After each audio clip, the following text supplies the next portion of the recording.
అందరికీ ఈరోజు video millet dosa రెసిపీని మీకు చూపిస్తాను.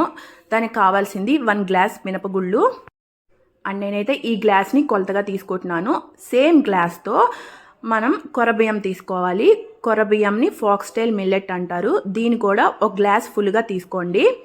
అండ్ నెక్స్ట్ ఫైనల్గా రోల్డ్ ఓట్స్ని వేసుకోవాలి. మీ దగ్గర రోల్డ్ ఓట్స్ లేకపోతే మామూలు ప్లెయిన్ ఓట్స్ కూడా తీసుకోవచ్చండి. క్వాకర్ ఓట్స్ ఉంటాయి కదా, అవి కూడా తీసుకోవచ్చు. నేను రోల్డ్ ఓట్స్లో యోగా బార్ రోల్డ్ ఓట్స్ని తీసుకున్నాను.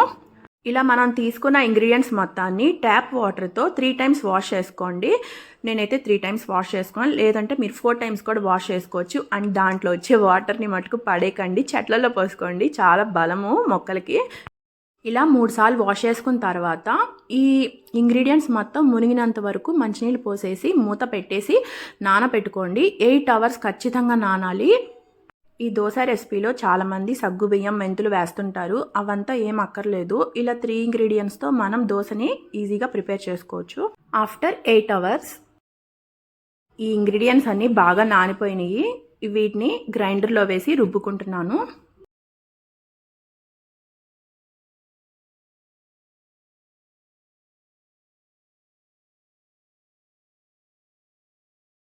మీరు గ్రైండర్లోనే కాదు మిక్సీలో కూడా వేసి రుబ్బుకోవచ్చండి.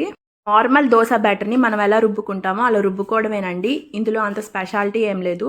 ఇలా రుబ్బుకున్న పిండి పైన మూత పెట్టేసి ఒక 5 అవర్స్ పాటు బయట ఉంచండి, లేదంటే ఒక 3 అవర్స్ పాటు అయినా బయట ఉంచండి. ఫర్మెంట్ అయ్యిద్ది. ఈ రుబ్బుకున్న ఎమ్మటనే ఫ్రిడ్జ్లో పెట్టేయకుండా ఒక 3 అవర్స్ కానీ 5 అవర్స్ కానీ బయట ఉంచండి. అది ఫర్మెంట్ అయ్యిద్ది. నేనైతే 5 అవర్స్ బయట ఉంచాను, ఫర్మెంట్ అయ్యింది.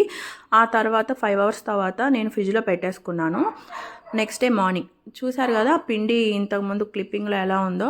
దోశ బ్యాటర్లో తగినంత సాల్ట్ అండ్ వాటర్ని యాడ్ చేసుకొని నార్మల్ దోశ బ్యాటర్ని మనం ఎలా మిక్స్ చేసుకుంటాం అలా మిక్స్ చేసుకొని ఇలా దోశలు వేసుకోవడమే. దోశ వేసేటప్పుడు నేను ఒక్క డ్రాప్ కూడా ఆయిల్ కానీ నెయ్యి కానీ యాడ్ చేయలేదు. చూసారు కదా దోశలు ఎంత చక్కగా వస్తున్నాయో, అసలు ఎక్కడ అతుక్కుపోకుండా వస్తాయండి. పైగా నేను పెనానికి ఉల్లిపాయ రుద్ది మరీ మనం దోశలు వేస్తున్నాం కదా, అసలు ఎక్కడ స్టిక్ అవ్వవు. చాలా బాగా వస్తాయి దోశలు. మీరు కావాలంటే ఎద్దుగానుగ నూనె కానీ, ఆవు నెయ్యి కానీ, ఆలివ్ ఆయిల్ కానీ, కోకోనట్ ఆయిల్ కానీ యాడ్ చేసుకోవచ్చు. ఈ దోశకి కాంబినేషన్ అయితే ఏ చట్నీస్ అయినా బాగానే ఉంటాయి. అండ్ సాంబార్ అయితే ఇంకా బాగుంటుందండి. ఒకసారి ట్రై చేసి చూడండి. వీడియో నచ్చినట్టయితే ప్లీజ్ సబ్స్క్రైబ్ చేసుకోవడం మర్చిపోకండి. సబ్స్క్రైబ్డ్ పక్కన బెల్ ఐకాన్ని టచ్ చేయండి. ఆల్ పర్సనలైజ్ నన్ అని 3 ఆప్షన్స్ వస్తాయి. ఆల్ అని టచ్ చేస్తే నేను పెట్టే ప్రతి వీడియో మీకు నోటిఫికేషన్స్గా వస్తాయి. అండ్ ఈ వీడియో నచ్చినట్టయితే ప్లీజ్ లైక్ చేయడం అసలు మర్చిపోకండి. ఎవరికైనా ఈ వీడియో యూజ్ అవుతుంది అనిపిస్తే వాళ్ళకి షేర్ చేయండి.